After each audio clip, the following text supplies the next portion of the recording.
Tollywood hero Gopichand గురించి ప్రత్యేక పరిచయాలు అవసరం లేదు. విలన్ గా ఇండస్ట్రీలోకి ఎంట్రీ ఇచ్చినా కూడా హీరోగా వరుస సినిమాలు చేస్తూ బిజీగా ఉన్నాడు. అయితే ఒకప్పుడు వరుస హిట్ సినిమాలతో బిజీగా ఉన్న ఈ హీరోకు ఇప్పుడు సక్సెస్ సినిమాలేవీ లేవు. హిట్ సినిమా కోసం ప్రయత్నాలు చేస్తున్నాడు. ప్రస్తుతం 2 పవర్ఫుల్ స్టోరీలతో సినిమాలు చేస్తున్నాడు. అయితే గోపీచంద్ ఇండస్ట్రీలోకి ఎలా ఎంట్రీ ఇచ్చాడు అనేది ఇప్పుడు హాట్ టాపిక్ అవుతుంది. గోపీచంద్ సినిమాల్లోకి రావటానికి గల కారణాలేంటి, ఎవరి వల్ల ఇండస్ట్రీలోకి ఎంట్రీ ఇచ్చాడో ఇప్పుడు తెలుసుకుందాం. టాలీవుడ్ డైరెక్టర్ తొట్టెంపూడి కృష్ణ వారసుడిగా ఫిల్మ్ ఇండస్ట్రీలోకి ప్రవేశించాడు గోపీచంద్. తన డెబ్యూ మూవీ తొలి వలపుతో అందరినీ ఆకర్షించాడు. ఆ మూవీతో తన నటనకు మంచి మార్కులు పడ్డాయి. ఆ తర్వాత ఇండస్ట్రీలో వరుస సినిమాలతో బిజీ అయ్యాడు. గోపీచంద్ తేజ డైరెక్షన్లో జయం, వర్షం వంటి సినిమాల్లో విలన్ గా చేసి తన నటనతో మరో కోణాన్ని చూపించాడు. అయితే కెరీర్ పరంగా గోపీచంద్ కి బ్రేక్ ఇచ్చింది మాత్రం రవికుమార్ రెడ్డి డైరెక్షన్లో వచ్చిన యజ్ఞం సినిమాని.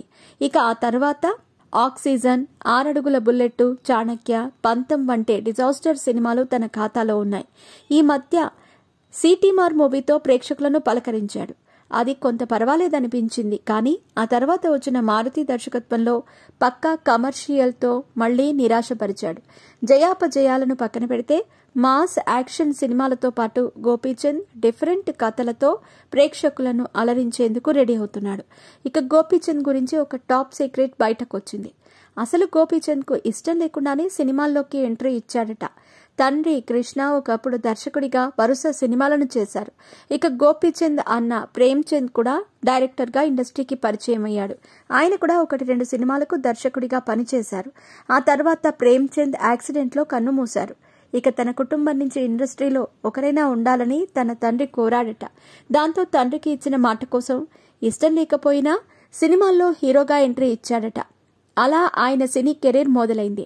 ప్రస్తుతం మాచో స్టార్ గోపీచంద్కు కొంత ఫ్యాన్ ఫాలోయింగ్ ఉన్న విషయం తెలిసిందే. ఇక ఇప్పుడు సినిమాలను నిర్మించే ఆలోచనలో కూడా ఉన్నాడనే వార్తలు వినిపిస్తున్నాయి. మరి ఏ హీరోతో మొదటి సినిమాను నిర్మిస్తారో చూడాలి. ఇక అలాగే ఈయన సినిమాలను చేస్తున్నాడు.